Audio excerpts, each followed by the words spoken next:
good evening. Um, I'm Daisy Jane Anor, food technology graduate,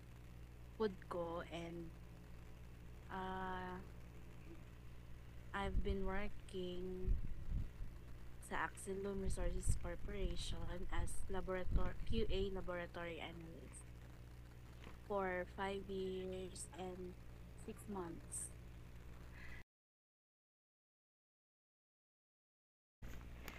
So, ang first question nato, ma'am, is why did you become a food technologist? Mm, Actually, kuan siya. Wala sa ko na at first kay kung ako tinay-as akong self kay di ko kabalo gyud ka na dili na ko siya intentional di bitaw nga ana akong course kay of course mostly mga students na magiging mga first choice siguro um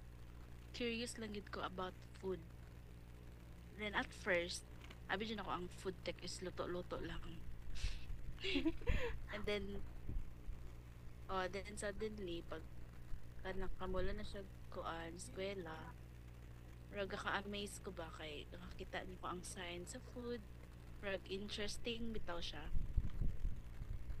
And then dayon murag na-widen na pud akong knowledge about sa technology sa food.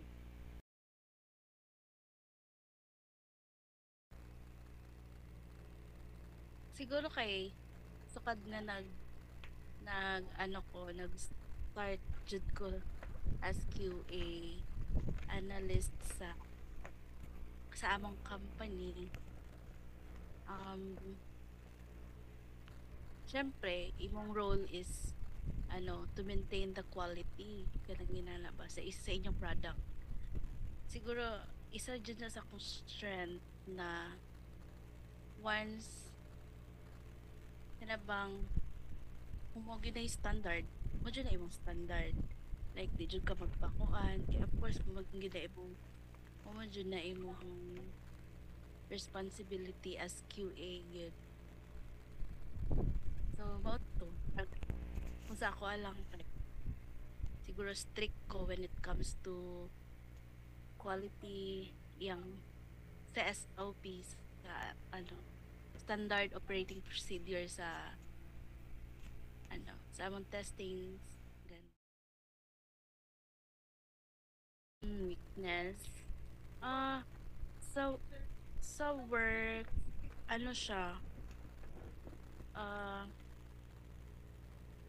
sa work di, di mo dyan na mawala ang busy ka no. So na sometimes kay labi murag ng mangayag help ang imong kauban kaya ina na ba lisod kisa ako nga part kinang lisod kisa ako nga part mag say no bitaw murag sa labi na sa work kay of course um dili ko kabalibad kana siguro dili ko kabalibad sa trabaho labi na mohangyo sa ako nga inana musabot pud ta sa tong kauban kanang inana na jud siya time na naka 24 hours gid kog duty sa company which is dili jud na siya pwede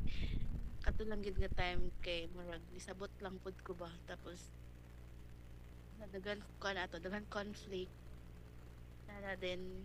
sometimes di pud siya maayo kay weakness lagi siya sometimes kay di pud siya maayo kay murag maabusaran na pud ka the same time. So, thank you, ma'am.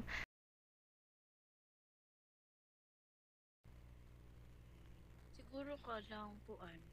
ano bitaw murag kung food technologist ka kay something nga maka-proud kasi mong self kay part ko aning nga kuan part ko aning nga ah, product nga na out siya sa market na safe tapos belong ko sa mga food technologies nga ga-maintain sa um, food safety sa mga consumers ganun.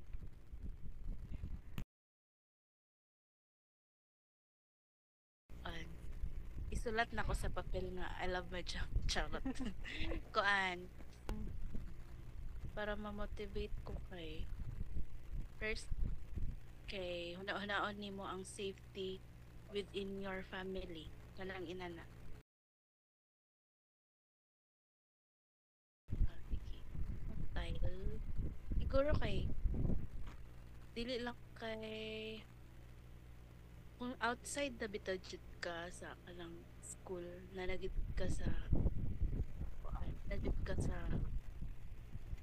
real world na gyud nalagit ka ani nga actual na gyud nga nag-work na gyud ka as food technologist ano kat lang Unsa imong style sa pag style yes po. mo siya akong style as food technologist kuan kato kanang the more ka na sa gawas the more ka murag mo go beyond pabitaw ana what I mean is kana bitaw for example kung na ka sa actual na nga kuan murag daghan kay kag ma-learn ba so you keep on learning never stop learning kay mag-research ka syempre as food technologist hindi mo makikip kung sino mo natutunan sa school wala pag yun na so of course mo go beyond pag yun ka ana ano bitaw mag-research pud ka sa imong kuan mag-research ka ani nga food ani nga product ani nga kanang inan oo siguro kung nagid ka sa imong workplace di gid na mawala labi nag QA ka inform lang ta ka among once QA gid ka dagad jud kag mabangi dili lang kay imong supervisor dili apil pud ng supervisor sa other nga department for example ikaw na ka sa QA and then uh, nagka-conflict mo sa supervisor sa production syempre quality QA ka quality over quantity so si supervisor sa production ang iyang aim ato is to produce regular food ana tapos ikaw duha ang imong goal kalang kuan mo produce ka the same time di kalidad po di nakita yun na ako handle labi na bitog kanang murag labi na bitog ang kanang murag na kuan na ka si term ani basta murag na nalapas na sa imong syempre kung ikaw QA ka nagit kay standard nga gasundon kung lapas na gid na sa standard beyond na gid na siya sa standard or off na jud na siya or di na gid na siya okay syempre dili jud ka mo jud na siya i-reject i-drain or sa panakklase nga kuan dili gid na nimo siya i-accept so sa usahay na magka-conflict si mo supervisor like mag yung main gid yung mga supervisor kay si imong supervisor kay nagpadaog pud sa sa production or sa mga head tapos ikaw magka-conflict ninong kasi mo kwan kay syempre dili gid ka gusto ato dili gid to pwede so giunsa lang ko siya pag-handle ipasabot lang ako sa supervisor inana mo na siya gipasabot na dili gid na siya pwede dili gid na siya inana like maki-istorya ka kay once na QA magid ka kay kuan dapat kay makigdeal pud ka sa mga head ba deal ka sa mga head sa mga decision making lang inana ana lang imo lang yung i-explain or imong i-recall ang tanan nimo nga ang tanan nga protocols nana lang sabot-sabot lang mo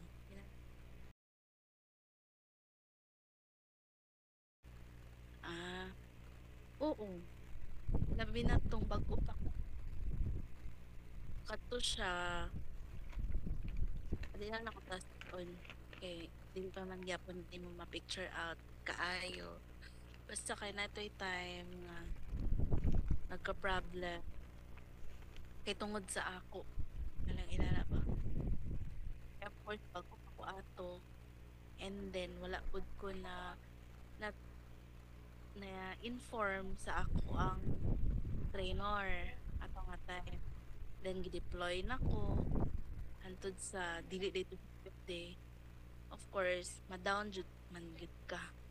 Kay makasab-an jud ka sa head nimo, sa tanan, hantod sa ikit siya para sa'yo dili acceptable, tagaan mo function, masuspended ka. Yun sa nako to siya pag-resolve. Siguro at first kay tagaan magyud kanila chance nga maka-explain. Na-explain ko ato ah through letter. Donation letter, incident report, manginana. Hantod sa na-consider na nila kay ko na dayon kuan kabalo ko nga dako ato pero marag na-resolve na to siya kay na-consider po to sa akong manager na explain lang gid ka kay of course lisod sad nga mamakak ka inana ba nag-explain lang gid ka sa tinuod pero acceptable naman po to sa ila siguro at first kay mo land man jud kag help and then kay kung imong kauban willing man pud ka mo extend og help no ayun kuan pero dili pud siya maayo nga imo na siyang permitted tabangan na mga mangyud siya so okay lang na siya mga first second then after na din ana imo gid siyang taganang chance nga siya nagyud kinaginana siya nagyud ano mo siya like siyang istoryan na anang dapat inani at first kay mo accept pa jud kag kanang sayo syempre di man gid na malikayan nga masayo ana mo undergo kag training first tapos after sa training mag-parallel mong duha parallel testing kay para okay na ba siya pwede na ba siya buhian nanginana tapos guide i-guide nimo siya good guide nimo siya hantod sa imo siyang inform nga if okay na ka pwede na kabuhian like inana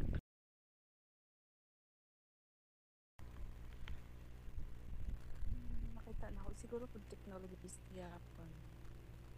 dili man sila mawala sa imuha yung pagka food technologist no kung nga nakasalain na pod na ano lain na pod na field syempre madalagya pa na nila kung inline yapon siya sa imo mas napagyapon po inline sa kung course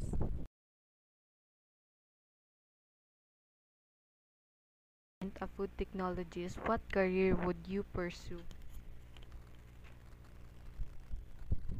career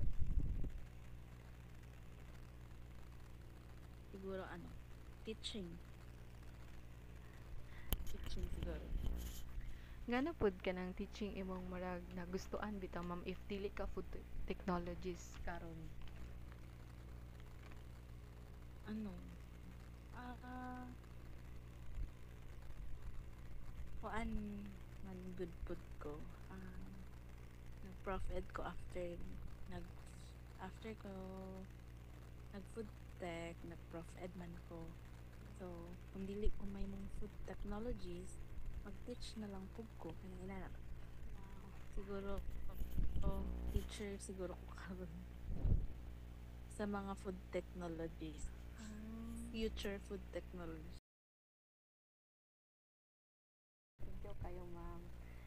Dahil very kind